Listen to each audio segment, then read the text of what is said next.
সারা বছর কর্মব্যস্ত থাকলেও ঈদের আনন্দ ভাগাভাগি করতে দেশে আসেন প্রবাসীরা। কিন্তু এবছর মধ্যপ্রাচ্যের যুদ্ধ পরিস্থিতির কারণে পরিবারের সাথে ঈদ করতে পারছেন না অসংখ্য কুয়েত প্রবাসী। তাদের অভিযোগ, ফ্লাইট বন্ধ ও টিকিটের চড়া দামের ফলে দেশে আসতে পারছেন না তারা। কুয়েত থেকে সহকর্মী সাদেক রিপনের পাঠানো তথ্য ছবিতে প্রতিবেদন। মধ্যপ্রাচ্য সংকটে 28 ফেব্রুয়ারি হতে কুয়েত থেকে বন্ধ হয় বাংলাদেশে আসা কুয়েত এয়ারলাইন্স ও জাজিরা এয়ারলাইন্স সহ অন্যান্য এয়ারলাইন্সের ফ্লাইট। পরে পরিস্থিতি স্বাভাবিক হলে এই দুটি এয়ারলাইন্স সীমিত পরিসরে ফ্লাইট শুরু করলেও কুয়েত সরকারের অনুমতি না পাওয়ায় এখনো বন্ধ অনেক এয়ারলাইন্সের কার্যক্রম। এদিকে অন্যান্য ফ্লাইট বন্ধ ও নির্দিষ্ট ফ্লাইটগুলোর টিকিটের দাম বেশি হওয়ায় এবছর দেশে এসে ঈদ করতে পারছেন না কুয়েত প্রবাসীরা।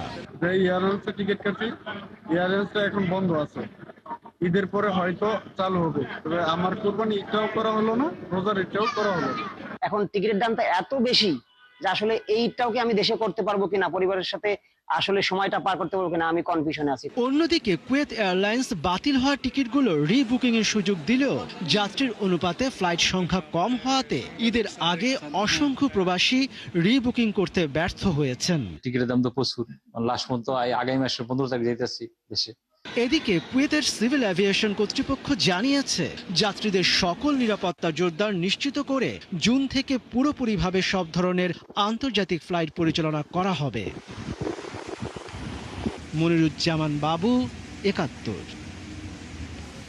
এই ছিল আজকের আয়োজনে। বিশ্বের আরো নতুন কিছু খবর এবং বিশ্লেষণ নিয়ে আগামীকাল সকাল 9:30টায় আবার হাজির হবে বিশ্বযোগ।